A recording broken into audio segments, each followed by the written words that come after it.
अस्सलाम वालेकुम दोस्तों। क्या आप जानते हैं इंडिया का वो डाकू जिसे पाकिस्तान ने पनाह दी? यूं तो कई बार इंडिया मनगढ़ंत कहानियां बनाकर पाकिस्तान पर इल्ज़ाम तराशी करता ही रहता है। हाल ही में Indian underworld don Dawood Ibrahim की मौजूदगी का इल्ज़ाम भी पाकिस्तान पर लगाया। हद तो ये है कि इंडियन न्यूज़ चैनल ने एक झूठी खबर चलाई जिसमें बताया गया कि दाऊद इब्राहिम कराची में रहायश पजीर है। लेकिन 70 बरस पहले इंडिया से भागे हुए एक डाकू भोपत को पाकिस्तान ने पनाह दी थी। शुरू करने से पहले आप सबसे गुजारिश है कि अगर आपने हमारा चैनल सब्सक्राइब नहीं किया तो please subscribe and don't forget to press the bell icon button. 50 की दहाई में भोपत डाकू गुजरात और राजस्थान में काफ़ी सरगर्म हो चुका था। कहा जाता है कि जुलाई 1949 और फरवरी 1952 के दरमियान भोपत और उसके गैंग ने 82 हलाकतें की। इनमें से आखिरी 2 हलाकतें फरवरी 1952 में की गईं। इसके बाद इंडियन पुलिस ने इस पर इतना दबाव डाला कि वो अपने 2 साथियों के साथ सरहद पार करके पाकिस्तान पहुंच गया, जहां इसको गिरफ्तार किया गया और पाकिस्तान में गैर कानूनी तरीके से दाखिल होने और हथियार रखने के इल्ज़ाम में मुकदमा चलाया गया, जिस पर अदालत ने 1 साल की सज़ा सुनाते हुए इसको जेल में भेज दिया। मशहूर किताब the curious history of India's relation with Pakistan के मुसन्निफ और पाकिस्तान में इंडिया के सफ़ीर के ओहदे पर रह चुके डॉक्टर टी.सी. राघवन बताते हैं, इसके बारे में मैंने एक फ़ाइल देखी जो मेरे पास डिक्लासिफाइड होने के लिए आई थी ताकि इसे नेशनल आर्काइव्स में भेजा जा सके। ये मामला इतना अहम था कि इसके बारे में दोनों ममालिक के दरमियान कई बार आला सतही बातचीत हुई। मुश्किल ये थी कि इस मुतालबे को अमली जामा पहनाने के लिए इंडिया के पास कोई कानूनी जवाज़ नहीं, क्योंकि तब तक दोनों ममालिक के दरमियान मुल्क से भागे हुए लोगों को वापस करने के मुतल्लिक कोई मुआहदा तय नहीं हुआ था। इनका कहना है जब इंडिया के सफारत खाने की जानिब से भोपत डाकू को मुल्क वापस लाने की सारी कोशिशें नाकाम हो गईं, तो उन्होंने पाकिस्तान की हुकूमत पर यह इल्ज़ाम लगाया कि वो सियासी तौर पर इतनी कमज़ोर है कि वोटों की परवाह किए बगैर भोपत को इंडिया को सौंपने को तैयार नहीं। टी.सी. राघवन कहते हैं, मीडिया में लगातार इस पर बहस की वजह से जुलाई 1956 में इंडिया के वज़ीर आज़म जवाहरलाल नेहरू ने पाकिस्तान के वज़ीर आज़म मोहम्मद अली बोगरा से बात की। इसके बाद नेहरू ने वज़ारत ख़ारजा की फ़ाइल पर लिखा, पाकिस्तान के वज़ीर आज़म ने मेरे सामने भोपत का मामला उठाया, जबकि राघवन का कहना है कि उसके ख्याल से शुरुआत जवाहरलाल नेहरू की तरफ से हुई। पाकिस्तान के वज़ीर आज़म मिस्टर बोगरा ने कहा वो पूरी तरह इस बात से मुत्फिक हैं कि भोपत की हौसला अफजाई नहीं की जानी चाहिए।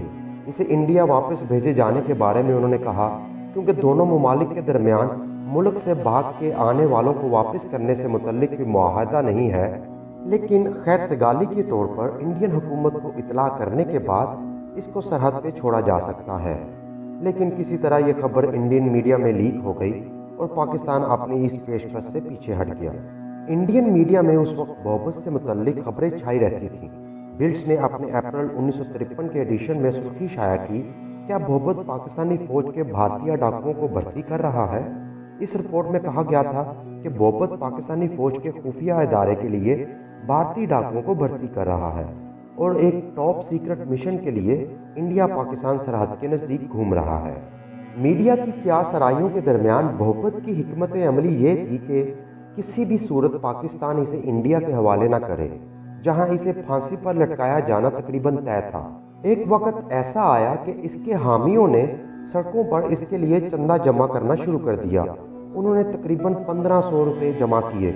उस ज़माने में ये कोई मामूली रकम नहीं थी।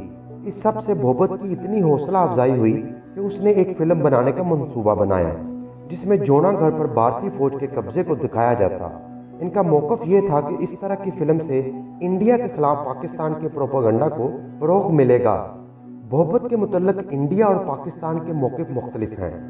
इंडिया का कहना है कि भोपत एक डाकू है, जबकि भोपत का कहना है कि वो एक फ्रीडम फाइटर था और आज़ादी की जंग लड़ता रहा है। इसी बुनियाद पर सूबे सिंध की एक अदालत में ये दलील दी कि उसने आज़ादी की लड़ाई में हिस्सा लिया और इसी बुनियाद पर रहाई का मुतालबा किया। बिल्ड्स अखबार भोपत के इन दलाइल को शाया करते हुए लिखता है, जब मेरी रियासत जोनागढ़ पाकिस्तान में जम हो गई तो भारतीय फ़ौज ने इस पर हमला कर दिया ہم نے طاقت کا جواب طاقت سے دینے کا فیصلہ کیا۔ ہم نے 3.5 سالوں تک بھارتی فوج کا مقابلہ کیا، لیکن آخر میں فتح انہی کی ہوئی۔ اس کے بعد مجھے انڈیا چھوڑنے اور پاکستان میں پناہ لینے پر مجبور ہونا پڑا۔ میں پاکستان کے تعین وفادار ہوں جس نے مجھے پناہ دی، میری زندگی بچائی۔ پاکستان کی حفاظت کے لیے میں اپنے جسم کے خون کی آخری بوند تک دینے کے لیے تیار ہوں۔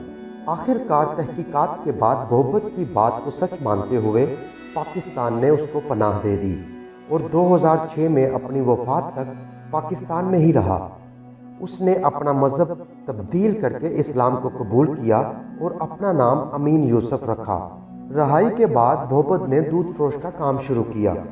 پاکستان میں ہی شادی کی اور اس سے اس کے 2 بچے بھی ہیں۔